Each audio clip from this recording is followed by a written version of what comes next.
Hello,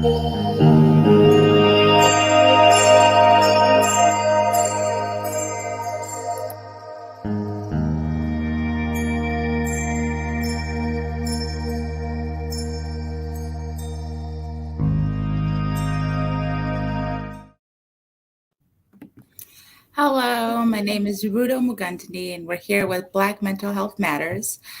Today we have two special guests. We have Zoe and Dr. Pia. Would you guys like to introduce yourselves? Yes, my name is Zoe Meade. I'm currently working in the paralegal field with the U.S. government. I have a background in forensic psychology and criminal justice. Good morning, everyone. I'm Dr. Pia L. I have a background in criminal justice. I've worked in the field for about 7 years before going into higher education. And I also have my doctorate in education and completed my dissertation research on formerly incarcerated returning back into the community. That's awesome. So you guys seem to have a lot of knowledge on like incarceration. So how do you feel like your role and mental health kind of come together? For me, one of the things that I do in my current role is try to be as mindful as I can about the people that I'm working with and the background that they have going into the process. I think that sometimes one of the most harmful things we can do for people's mental health is assuming that we all come from the same place. And by acknowledging the experiences that others have had, I think it puts us in a more compassionate place to move forward together. I agree. Dr. Pia? I would certainly agree with that. Just understanding that people do have different backgrounds and to respect that, to also be a listening ear as well too. Sometimes people just want to tell their story and share their story as well. So giving people that space to do so and, allowing them to feel comfortable to do that. Mm-hmm. And it's great that you say that, you're giving people space, because when it comes to incarceration, it kind of feels like Black people's space is taken away, like their own safe space is taken away. So with that, do you feel like the prison system itself has changed throughout the years from its like origin? I would say it's typically been the same as before. And now under the 13th Amendment, slavery is legal. So even though, back then you had your Jim Crow, you had your back slave codes and different. So as time changed, as history changed, it sort of somewhat became something different. So it evolved over time, but it was, technically the same thing. Whereas with the Black codes, you could just be unjustly jailed. But now under the 13th Amendment, if you do commit a crime or have been accused of a crime and found convicted, even if you're innocent, under the 13th Amendment, you are still a slave. Mm-hmm. I agree. I think that coming from a nation that was founded on freedom but built on slavery, even with the expansion of time, it's something that's been running in the background. And I think that for a country that has such a convoluted relationship with minorities, that's something that has stayed prevalent for a lot of minorities. And that's something that when we look at the prison system, is very evident that even it started as something, as we talked about, with the Black codes and the Jim Crow, but as time went on, it's just something that we found different ways to, I guess, different things to call it and different ways to incorporate it. But I think it has in many ways stayed the same. Oh, yeah, definitely. And I feel like now it feels like we're being policed even more, even without the police. Like now we have like people calling when we're just sitting in a coffee shop, when we're like trying to read a book, we're getting like a phone call from the cop or like to the cops about us. And it just kind of really limits our space. We can't even like enjoy a coffee without the fear of one day just like losing our freedom to a cop coming to arrest us or a cop coming to kill us in a way. Well, with that, do you think that formerly incarcerated people can like eventually assimilate back into the system when they are out?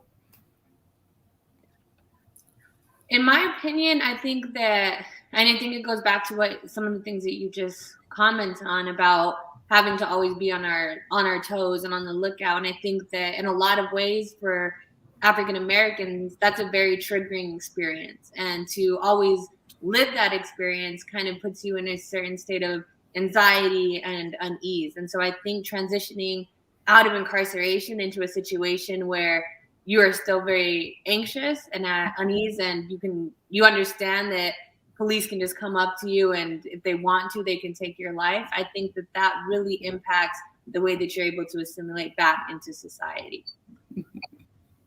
Yes, so I've seen a few sides to it, and I certainly agree. When you come into a space, in a different environment, it can cause some anxiety, some depression, and some of these things, these mental health issues are developed while, in prison.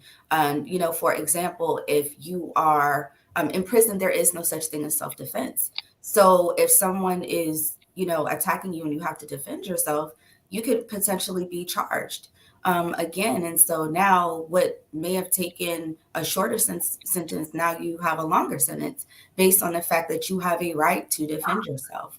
And so it all depends. I've seen people come out who've been successful, who've done the motivational speaking, who've been invited to large platforms to make a difference. And then you have some people, like Zoe stated, who come back and they come back into a space where they don't have the same support. They don't have the basic needs, your housing, your food, your clothing. And within the prison system, that is provided for you, your, basic essentials. It may not be the best, but, you're not out in the cold. You're not dealing with those types of things. But it's one of those, it is difficult. So it's a yes and a no, but it depends on circumstance, situation, whether or not that person has the support they need from family, loved ones. Because even when you have individuals who return, they may not be able to get housing. They may not be able to get a job because they don't have an ID. So how can they, come back and acclimate into society if they can't meet those very minor and basic things that they need? Yeah, definitely. I think that speaks volume because we did like have our own, like, I guess a story that came out about like Khalif Broder.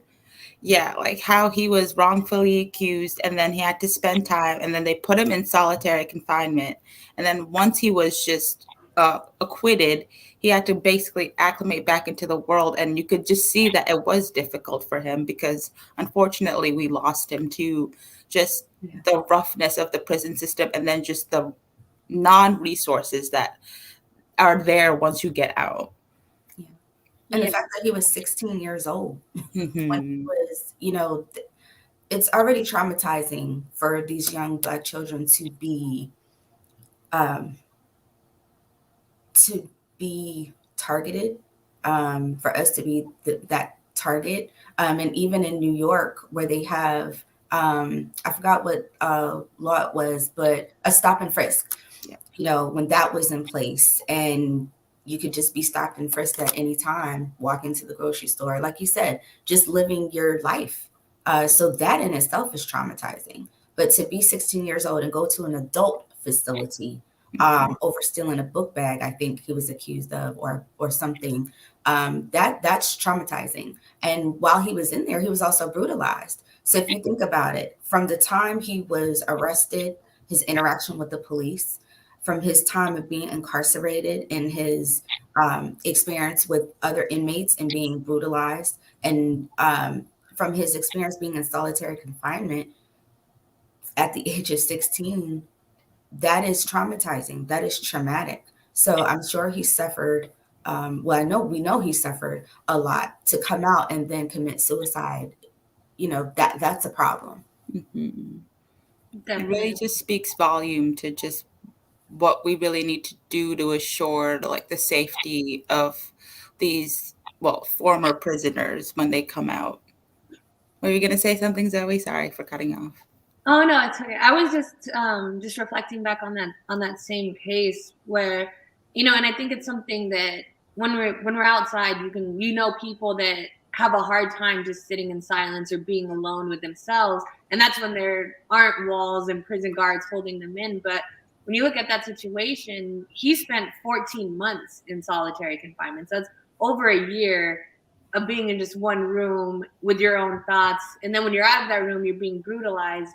And so I think it's just the combination of all of it. And again, with his age being another huge factor in this, it just really speaks volumes to the impact that these things like solitary confinement can have on mental health, but also going into that situation as a child and as a child, young adult, it makes a huge difference on the way that you would be potentially able to acclimate coming out, because your entire view of the world has shifted due to the trauma that you've recently experienced and I guess, again, in this case, it's over a year of having those reoccurring experiences. And again, it's over something like being accused of taking a backpack, and when we kind of look at the scales and we're looking at that specific instance, but then you turn and you look at the other side of things with things like, Brock Turner, where those are also very brutal circumstances, but they end up only having served 3 months. And so, it makes a big difference on the community and the way that the community is impacted by these things and the way that the community interacts, again, then with law enforcement and the justice system. That brings up a good point of like, what exactly do you feel the impact on the community is when a family member goes to jail? There's so much. And as I did my research and looking at the different impacts on the community it has, when you have people who come back, you have to consider their environment, right? Their human development, how they grow. And from the age of 0 to 7, that is the most important time in a child's development, because that's where they learn how to develop relationships, how to develop a sense of value, right and wrong, culture, different things. So if you're returning to a place where you're in the same environment, it can be a little different to get acclimated again. And I'm not saying this is the case for everyone, because some people do come out, they can be in the same environment and they can thrive. But we're talking in general mindset. What are the economics? Has any trauma or violence happened? Are they returning back to that? And even, before that, when you're in school, there's also the school to prison pipeline. So those young people who are having behavioral problems will get sent to juvenile court and referred out. And so now it's building a cycle of they transition from the juvenile system into the adult corrections. And working in that space, I've seen it, happen over and over and over again. And sometimes you have people who might have. No, she's cutting off. And facing different challenges. So it all depends. And workspaces, we deal with racism there. So, I worked with a guy, this white gentleman, who was convicted, I think, of money laundering, or it had something to do with money. And he knew somebody who would give him a position, but there are certain jobs that that those who have been convicted of a crime cannot do. And so because he knew this person and it had something to deal with money, he was able to do that. Where I've seen, African-American men come out and they're not given the opportunity to do some of the trades, like your plumbing, your electricity. And the reason it being is that they have to go and enter someone's home. Mm-hmm. So there's that, catch 22. If we want people to come back, we want them to have a sustainable job, and electricians and plumbers make really good money. So you're barring them from positions that they could potentially be sustainable when they return into the community. And I understand that there's some concern, about people entering the home, but I think it should all depend on the crime that was committed. Mm-hmm. Yes, and I agree. I think that the way that the system is set up right now, again, if you go in for a minor crime, but while you're in, you get charged with a felony for something like self-defense or something in that matter, when you come out, you're going to have restrictions when it comes to voting, travel, jobs, some of the other political rights. But along with those restrictions, the impact that it has on the community is, again, like you stated, is you're not going to be able to bring in the same, potentially there are definitely exceptions, but bring in the same income into the home.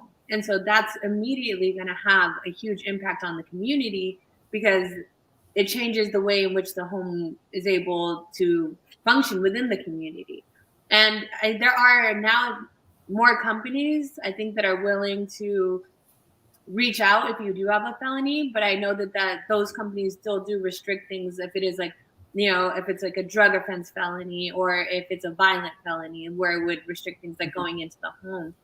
But again, like the trickle down effect of this is massive, because while it looks like it's only one home or one person or small individuals in the community, if you look at how many individuals within the minority community have been incarcerated or are living with things like felonies, it makes a huge impact when it comes to what they're able to bring home in terms of financial support.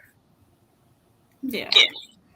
Like, thank you for sharing that. I also wanted to just bring up a point, like you said, like it can be like a minor sentence for like something so small. It kind of made me think about like just sentencing in general when it comes to sentencing a white peer versus like sentencing a black peer. Like nowadays, it's kind of like white people can now like show off, like, oh, I have all this marijuana in my bag, and then like black people, it's like if they just have like a small little like joint, they get arrested, and even their sentencing is quite ridiculous. You guys have any thoughts on that? Disproportionate minority contact, and that's just been something I think Cabinets, Frobert, Kendrick, and Arbuncle talked about that term, and that just means the overrepresentation of minority youth in their interaction with law enforcement. So like you said, with your joint, and they don't even have to, have a little bit. It can be just the smell, or we smell, or we assume that there is something going on. And my little brother has been falsely arrested. I've had cousins who've been pulled over because they were driving a certain type of vehicle, or they were just Black and driving home in their cars, and they've been pulled over several times by the police officers and found to have nothing. So when you're talking about just even those little instances, you're talking about contact, and the overrepresentation of these individuals, minority Black people who are being stopped. So it's there for sure. And it does impact how people are treated systematically. So when we're talking about systemic racism, that's one of those things that we see in terms of drug-related offenses, whether you're guilty or not, whether you have something or not. Oh, yeah. Yes, I'm sorry. Go ahead. I agree, and I think that one, again, just having the smell on you can then be used as probable cause to search your vehicle or to detain you and just accuse you of potentially having this. But then on the other side, you're looking at people now like Seth Rogen, who are avidly smoking weed and making movies about smoking weed and are just welcomed by the community. But when we're looking at, African Americans that were occupying the same space or, doing things like that, then it's more of a demonized thing. And again, we're coming out of that now, but most of the reason, in my opinion, why we're coming out of that is that it's something that was more accepted by white people, and then that trickled down to now we have been something that's now like, okay, well, this is fine. But when it was something that African Americans were using to gain footage, I guess, financially or even just use recreationally, again, it was something that was demonized. You were sent to prison, even if it was, I think in Texas they had, if you were caught with a joint or a certain amount, it was very small, but even that, you could run the potential of being sentenced to up to like life in prison for just containing that amount. And so it makes a really big difference on the community and on the people that have a lasting impact. Definitely. There's also something I wanted to bring up. It was a mother who got arrested because she left her child in the car for like a few minutes because I think she had to just go into work or something. But then she got arrested and she got like sentenced for so long. But then there was a teacher who encountered a student in the most inappropriate way, and she only got like 16 months. But the teacher was white and the other mom was Black. And it's like, we talk about the prison system and we talk about like males, but we also don't talk about the impact that females also have when it comes to incarceration. Any thoughts on that? Yeah, with women, and you see this all the time. I think there was a woman who was arrested for sending her child to a different school district than where they lived. And, just wanting to have better for your children and being criminalized for it. It's definitely the dynamics of sentencing is there.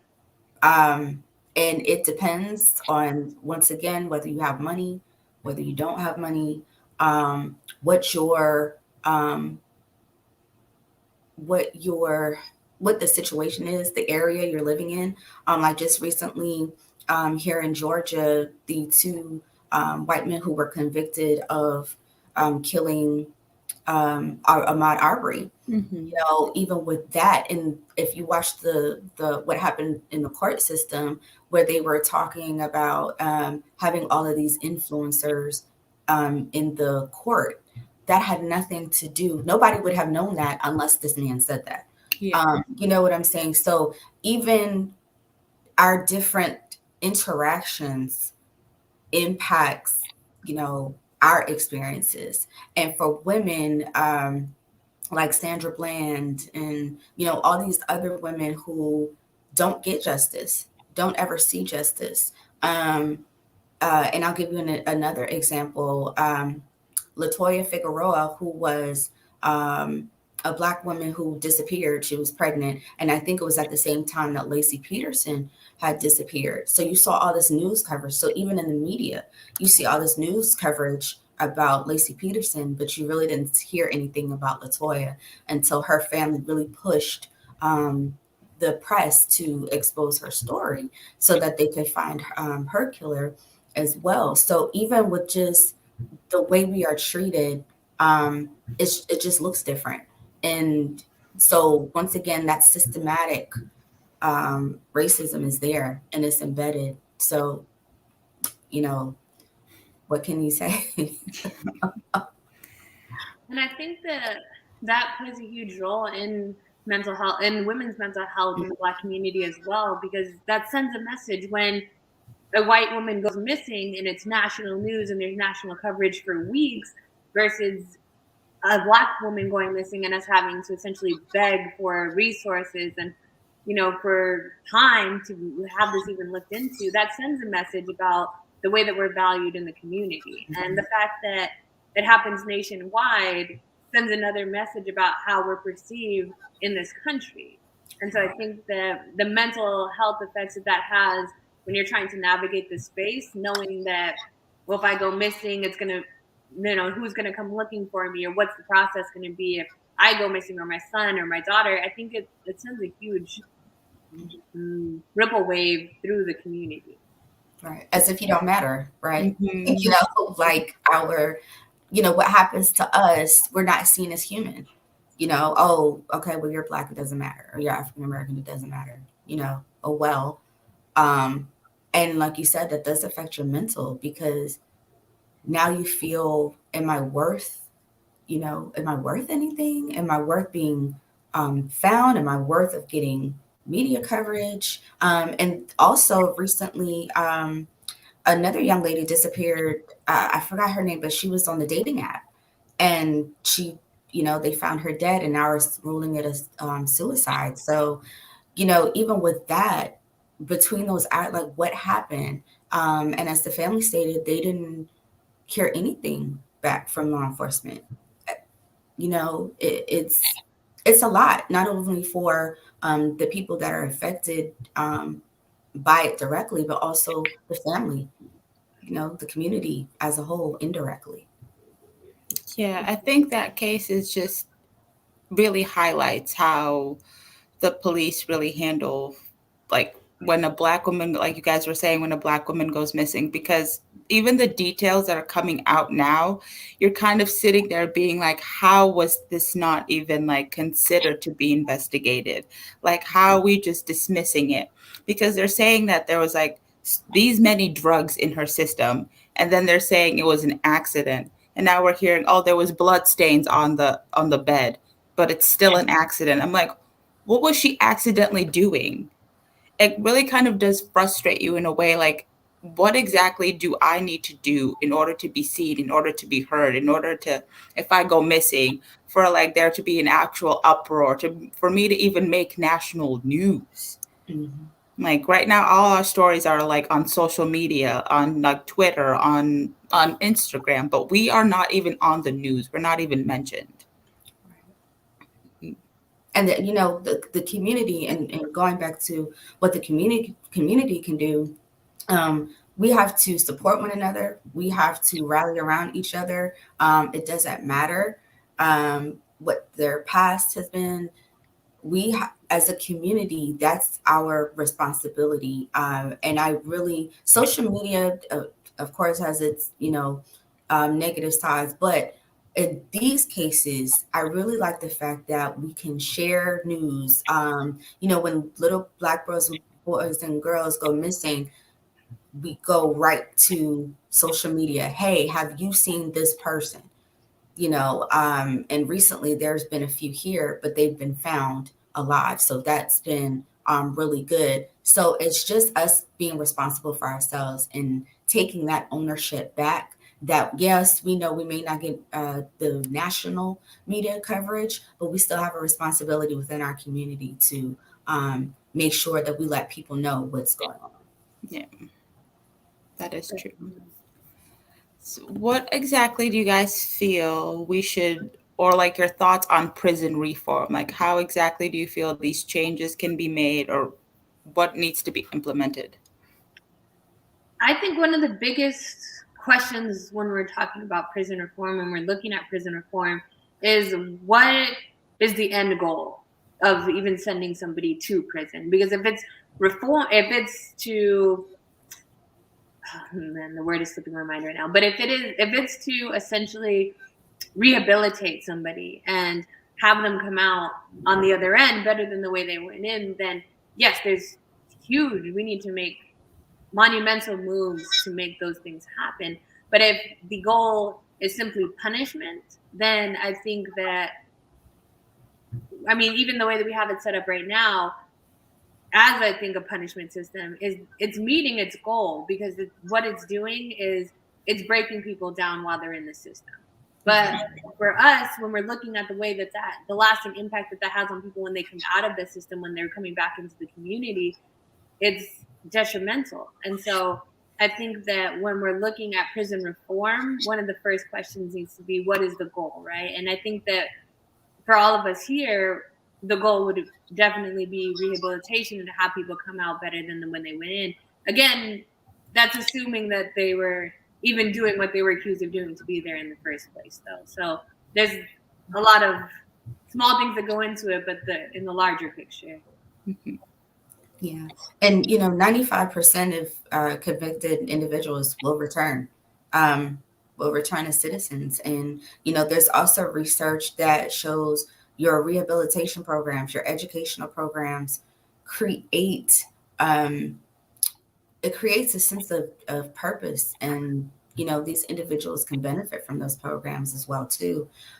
So when you're coming out, for example, I worked with a guy who was convicted, I think at the age of 20, and got served 10 years, came back out at the age of 30.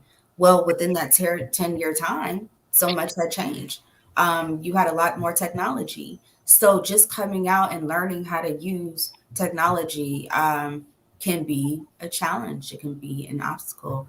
Also, those programs reduce violence as well, too, within the prison system, because if you have something to do and you're being productive and you are allowed to do your research, to do certain things, to read, do things that you could traditionally do outside of the prison walls, then you have something to look forward to.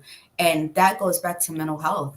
If you feel despair, if you feel anxious, if you feel depressed, if you feel like people don't care, if you feel like, when you get out, what are you going to do? What are you going to say?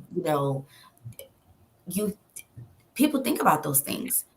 And so if you have nothing to do or they don't feel prepared or ready to get out, and you expect them to be self-sustaining when they get out, but they're right back in the same environment, or they don't have housing, the basic needs, what are they going to do to get it? Mm-hmm. So just the rehabilitation and the educational programs that they've had previously have worked. And there's evidence to support that in so many studies. And also, they talked about GED programs. And I believe there are some prisons that are getting ready to do that as well. Bring education back into the system. And this is for like your low offenders, nonviolent offenders, because there are people who have done the crime. There are people who have just a history of violent offenses. And so we're talking about people who may have been wrongly convicted. We're talking about people who may have a crime for or been convicted of marijuana, things like that, where, okay, if you give them the tools they need, they can be successful. Mm-hmm. Very true. Well, with that, besides like the prison reform, do we feel like we also have to do like a community reform? Because sometimes it's kind of like the product of your environment. And like most people who are the product of their environment are known as the people who are going to repeat their offenses or like follow in the footsteps of maybe one of their family members who is known as a criminal. So what exactly as a community do we need to do in order to like make sure that someone doesn't end up like a product of their environment?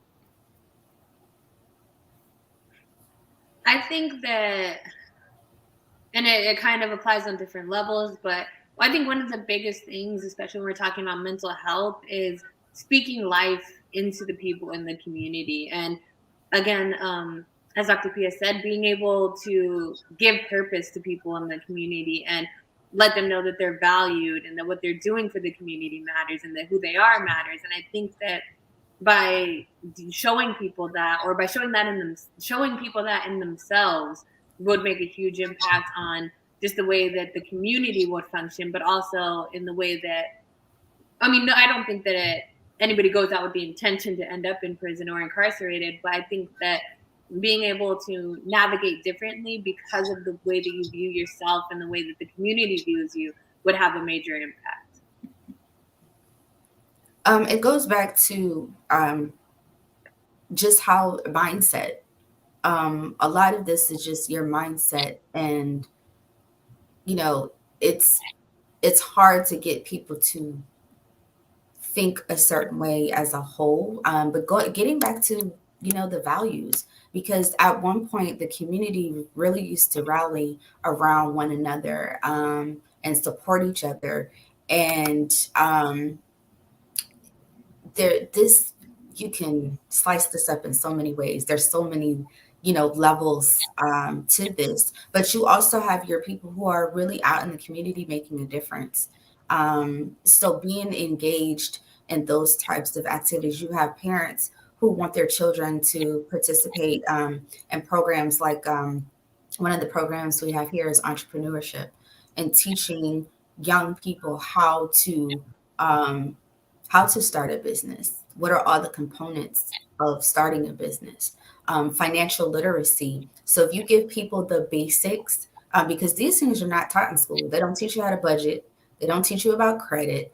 They don't teach you about things that will help you build, not only as an individual, but when the community has that knowledge and the community uses that knowledge and information, you can see growth. You can see change in the mindset. Like, yes, and like Zoe said, purpose. You have self-worth.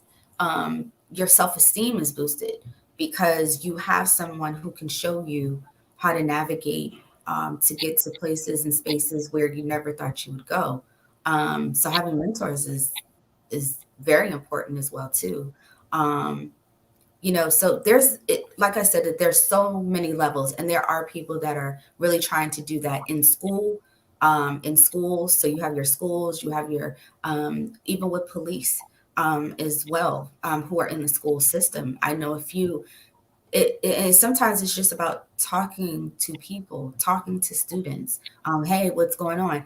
Somebody's going to say something, but if they trust you, it's about trust, as well too. So there's certain things that are, lacking, but individually, just being who you are, and being supportive, being a listening ear, being trustworthy. There's things that we can do individually within our community and collectively. I totally agree with that. And now just kind of bringing up what's been going on lately with incarceration. Obviously, we've still been going through a pandemic. So I'm pretty sure y'all have been like reading all the stories of how like the prison system is handling COVID within their system. Do you guys have any thoughts on that topic? I think it started off, and again, this is just kind of based on my information, so definitely correct me if I'm wrong. But there, with the overcrowding that was occurring in the prison system, that a lot of the non-violent offenders or people with more petty crime offenses were released due to the not wanting the mass expansion and spread of COVID.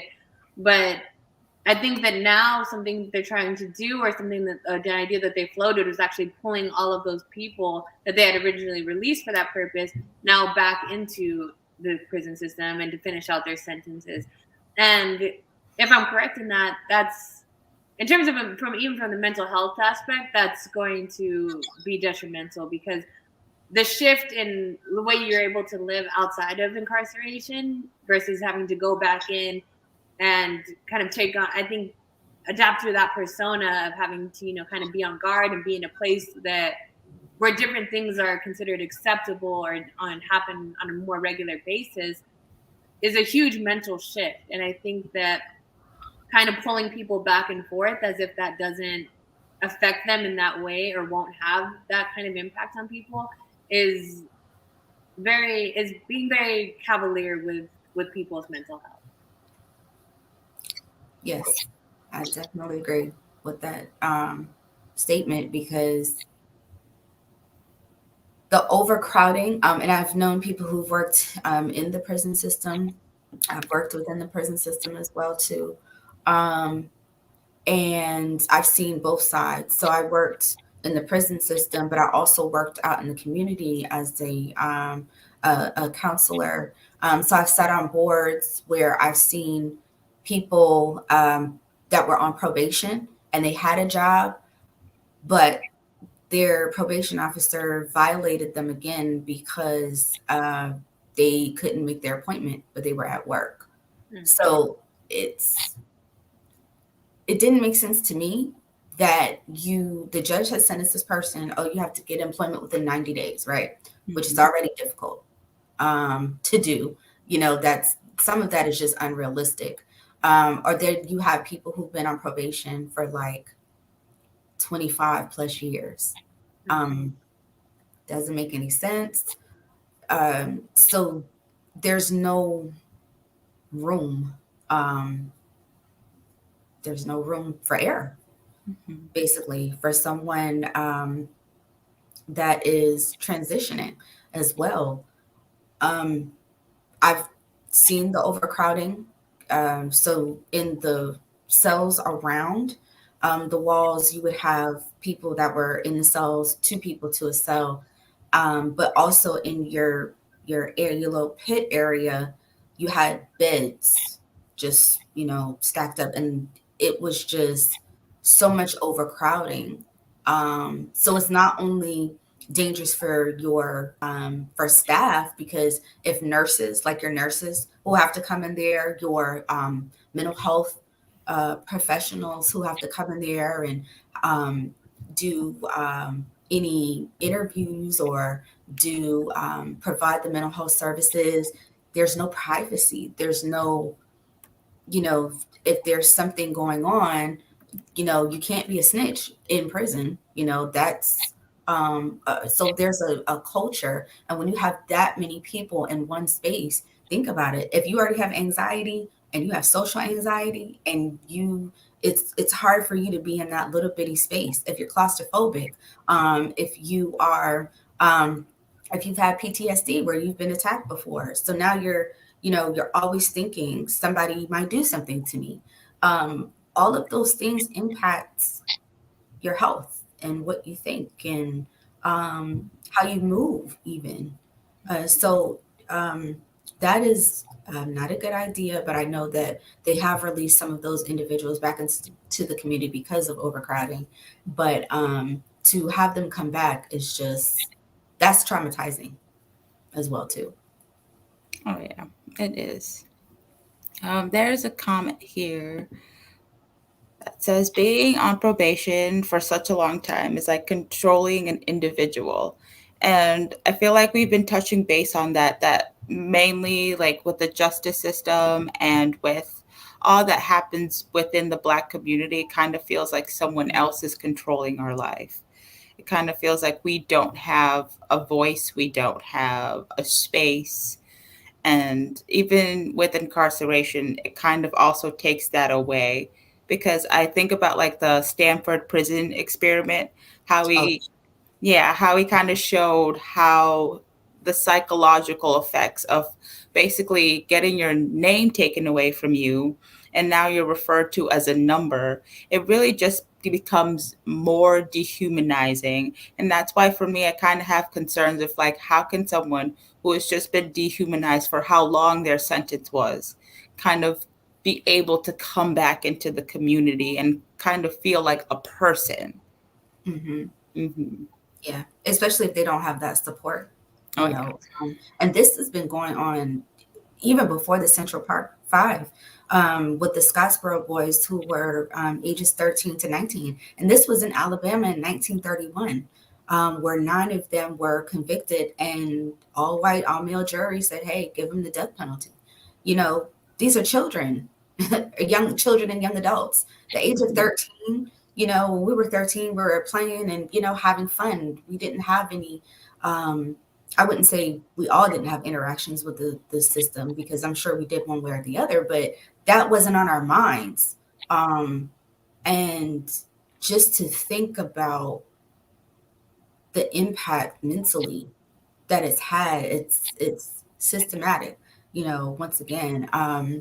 So for someone to have control of your life, when you're thinking about slavery, when you're thinking about Jim Crows and Black codes, the civil rights, even now with it was mass incarceration.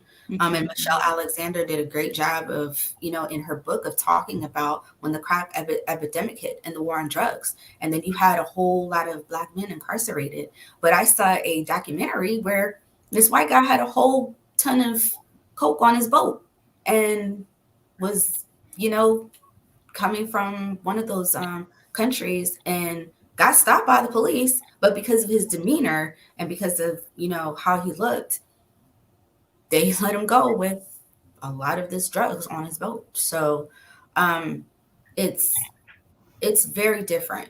Culturally, it's very different. The very being of you know, being African American, being Black has always been demonized as well too. So you is this is a very deep rooted issue that has been embedded in our culture. I agree. And I actually recently spent some time out in Oakland. And while I was there, I ran into a woman who she had unfortunately become addicted to crack during the crack epidemic. And then, you know, she became addicted. She was able to get off and become clean. But by the time she did that, then her son had become involved in the drug game. And then he ended up dying, I think within the last year, within a year of her kind of getting more in line with like society standards. And for me, I was just thinking in my mind when she was telling me the story, that is such a huge experience to have had even from a mental health standpoint, to go from being addicted to something to finally getting clean to then coming out and having your son involved in drugs and then having him die, but also at the same time learning information that the government potentially was involved with the amount of crack and drugs that were being pumped into these neighborhoods. And then to see kind of like, oh, well, then the property was devalued because of everybody being involved in this. And then people came in. And then just from a mental health standpoint, seeing how many times things could have gone differently and you having been the victim of things going the way that they did. And, you know, to have lived your whole life and to be reflecting back on seeing these things, to me, I was just amazed that she had been able to overcome so many things and to be sitting and talking about them in the way that she was, because even me just hearing this story, I was like, this would probably, I mean, drive many people into depression or, you know, into really negative tendencies. But for so many people in the African American and Black community, those are similar stories, or they know people that have similar stories. And so, you know, it's just mind blowing to me at a certain point, the things that we've had to endure. And again, going in from the drug standpoint to now it being something that is glorified. And, you know, we've watched, or we've in our family's time seen our own communities just be ravished and torn apart because of these same things that are now having white people profiteer off of. Is just, it can really take a toll. Yeah. And it goes back to your sentencing. You know, when Rudo was talking about, you know, prison reform and how people are treated. And this is about laws too. You know, when crack hit, crack was viewed as, oh, well, it's a, you get a quicker high. Okay. I don't see what that has to do where you have pure crack and you have rock crack. And so those things were sentenced differently. You know, people who, mostly white folks who did the coke, you know, the snorting would get lesser than the people who did the crack rock. And it was such a disparity. And even now where you have an opioid crisis, that's seen as a mental health. And, you know, we need rehabilitation versus with crack, those people need a rehabilitation. You know, they needed that support to stay off of those things that, you know, came into the community and hit really hard. So when you're talking about those things, once again, it's systematic. It's really embedded, and it's up to the community to say, you know, we won't stand for any of it.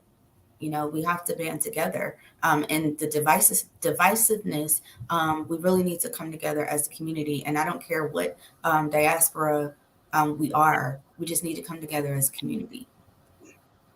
That's true. I agree. But it is hard to almost come together as a community when these sort of things that happen to us affect us in a mental health way, but then mental health is not really being talked about or being like actually highlighted. I mean, now I am seeing shows where Black people are like making those platforms to be like, hey, go see a therapist, go talk to like somebody, like on the show Blackish, think on the show Insecure. Like they really are starting to like normalize like going to therapy. So I really am proud of us as a community for actually just like taking those stands and taking those platforms to say, hey, it's okay to seek help because we are going through so much. And like, we don't even know sometimes the impacts. Like, I've never been incarcerated, but just the way like incarceration is like takes a toll on your mental health. I see it in aspects of my life. And like, do you guys see like some of those aspects as well? Yes. So I watched the Netflix special. I think it was by Ava DuVernay, When They See Us, and I was like falling because I think about what my brother potentially went through, because we had no idea he was in jail for the weekend. Because when they put you in jail on the weekend, you don't get to go to court until that Monday. And because there was no evidence that my brother committed a crime, he was just walking across the street to actually come home. They said the police officer said that my brother was interfering with an investigation.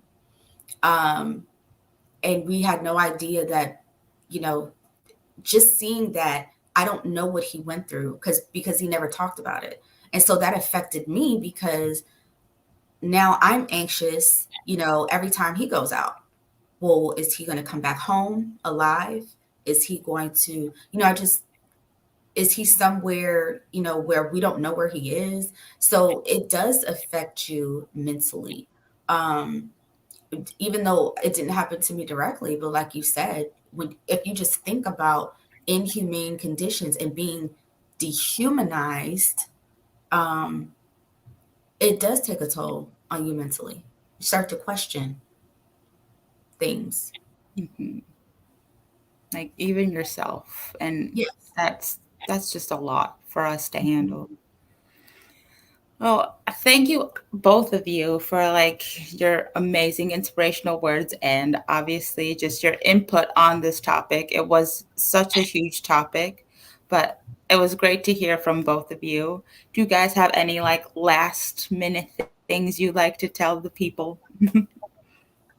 I would just, I mean, and we kind of just touched on it there, but I would just say that, there are resources available. And, for anybody who's just needing it, whether it's due to incarceration or just due to the weight of everything that's going on within the community, I hope, and I really plead with people to reach out and seek those resources and understand that their mental health matters. Yeah, I second that. There's nothing wrong with getting therapy. There's nothing wrong with therapy. There's nothing wrong with talking to someone about, anything that you've experienced. Um, and it's okay to take care of yourself. Self-care is important.